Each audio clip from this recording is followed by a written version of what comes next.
Edge of Eternity has left me with so many conflicting feelings after my 50-hour playthrough on the PS5 edition.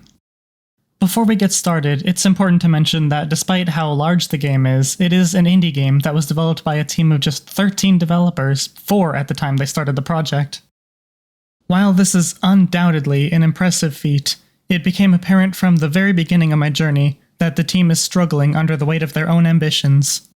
Just a quick disclaimer, while I did play through the entire game, most of the footage here will be from the early hours of my time to keep this review as spoiler-free as I can. Little did we know that our enemies were about to unleash their most terrible weapon. The corrosion. Set in the middle of a massive war against a race of technologically superior aliens, 2 siblings venture out into the world seeking a cure to the mysterious corrosion that's been ravaging the planet and its people. The scope of the game's storyline is massive for an indie developer who's only made one other game, and it's clear from playing that the team has gigabytes worth of lore written up for the game's world and characters. This is why it's such a shame that so many questions and plot points were either rushed, brushed off, or answered only with more questions, as the plot became more and more complex over time. The game's story isn't complicated in the sense that you can't follow it. It's that the game tries to fit so much backstory and character development into the main storyline that even in 50 hours, a lot of my questions, and even some of the main story arcs, remained unsolved or without enough elaboration to warrant the game ending when it did.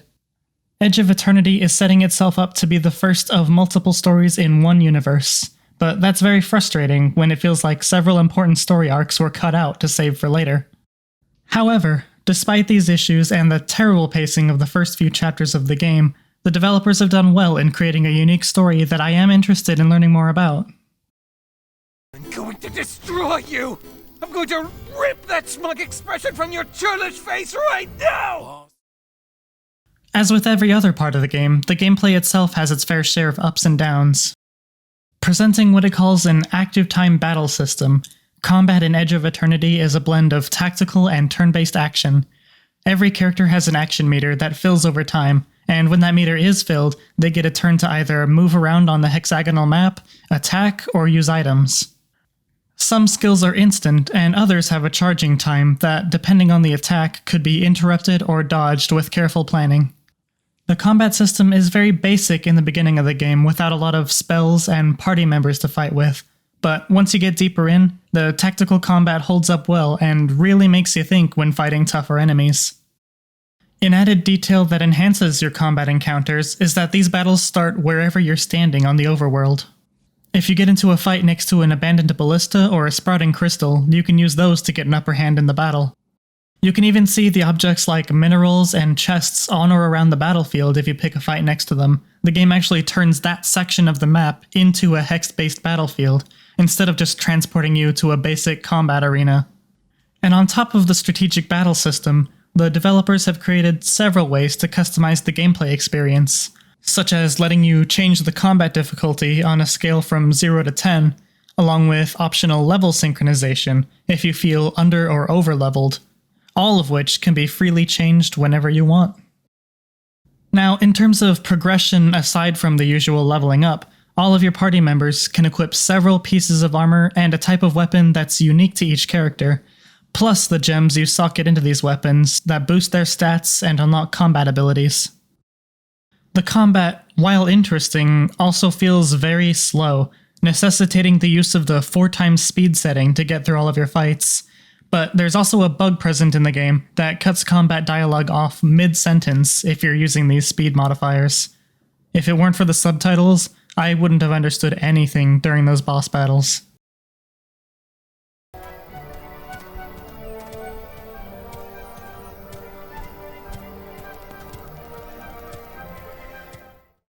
Aside from the combat, there are a lot of mechanics and little details that round out the experience in very interesting ways. Firstly, I want to talk about 2 improvements on the genre that could only come from a team of people passionate about RPGs. The first is the team energy system. When every fight is finished, all of your party members are fully recovered, taking energy out of a larger shared pool depending on how much damage you took in combat. What this means is that you can go through fight after fight without worrying about using potions or conserving mana all the time just to keep adventuring. All you need to do is rest at a campfire or an inn every once in a while to keep the bar from going empty.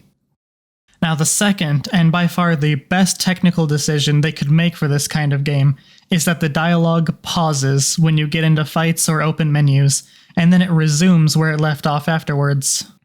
I can't tell you how many times I've missed entire lines of dialogue in video games because another event triggered and cut out the rest of the conversation, so this feature is warmly welcomed.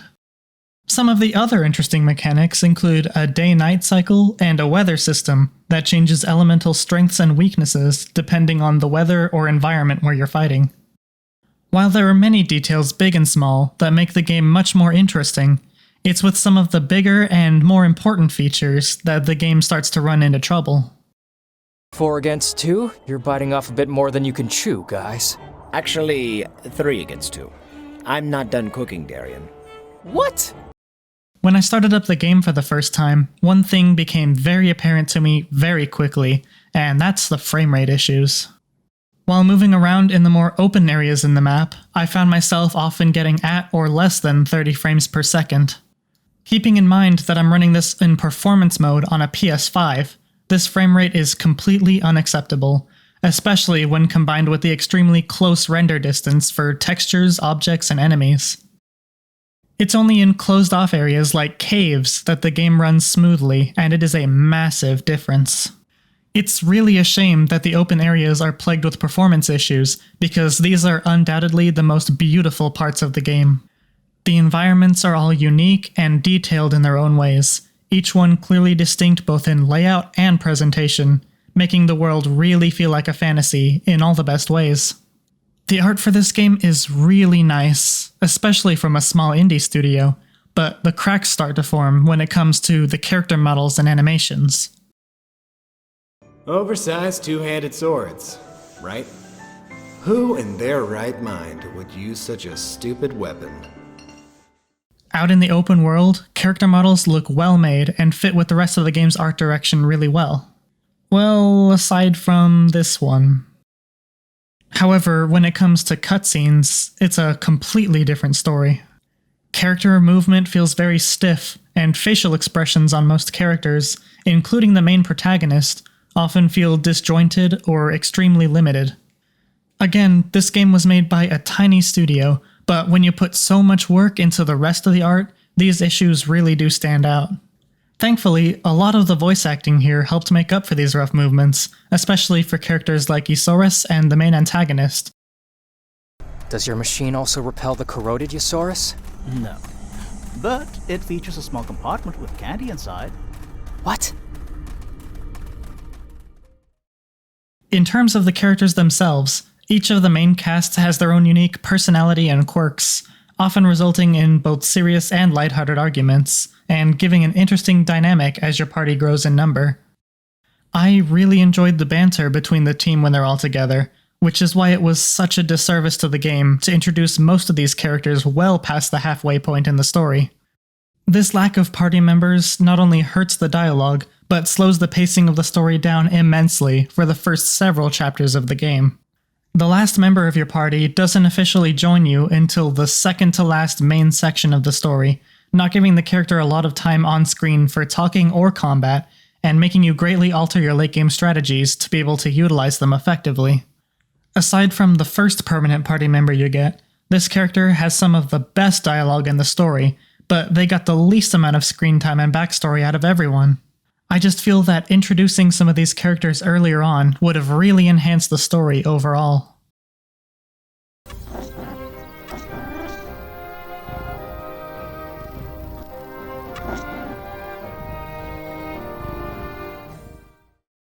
When you talk about a big RPG like this, one of the biggest questions is usually, how bad is the grind?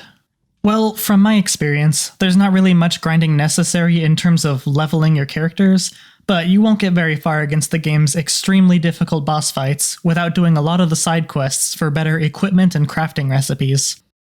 I discovered firsthand that the side quests are very important, not because of the XP bonus, but because of the equipment and crafting recipes that you get as a reward. Even if you're using the game's level sync settings, you're still going to get wiped all over the floor against certain bosses if you don't have the right equipment and strategy in mind. What this essentially means is that, while you're not pressured to level up, if you're the kind of person who doesn't like doing side quests, or has to play a 50-hour-long game to write a review, the combat encounters are going to get exponentially harder. It wasn't until getting stuck on one of the later bosses that I decided to go back through as many of the side quests as I could, crafting some of the best equipment I could find, and then proceeding with the rest of the game. This made the experience much more manageable, but added to the unnecessary slowness that already plagues the first half of the game. Thankfully, the game throws less and less side quests at you the farther you get, and some of these side missions are actually interesting and add to the lore of the world around you. Admittedly though, just like most of the games in the genre, there are still quite a few fetch and gathering quests to slow you down as well. Do you see the sweat dripping off my forehead from the pain? The wires entering sensitive parts of my body? The literal dump I'm living in? My sad, sordid excuse for a body? The sarcasm I use in a desperate attempt to hide my pain and embarrassment? With every aspect of the game I talk about, I can think of a negative for every positive, a frustration for every benefit, making this a really difficult title to stamp a number onto. This game feels like a small team of people wanted to make their own version of Final Fantasy, but without the resources that those games benefit from. It's a passionate RPG with an interesting story to tell that's being held together by duct tape and string. Edge of Eternity probably isn't a game I would play through again after beating it once, but I would definitely be excited for any continuation to the story. Where some other games would go on for 50 hours with a story that could be explained in a quarter of the time, this game felt like 50 hours was just the prologue for something even bigger to come. Despite glaring technical issues, some messy pacing, and a severe lack of answers in a story full of questions, I was still glad to have spent my time with it. I just wish that the developers spent more time with the next-gen release of the game, because right now it's frustrating getting 20 frames per second on a PS5, despite objects not even popping up until they're right in front of your face. I know I've been listing a lot of negatives here, but if you can stomach all of these issues, there's still a solid and challenging tactical RPG experience underneath, with plenty of surprises to offer.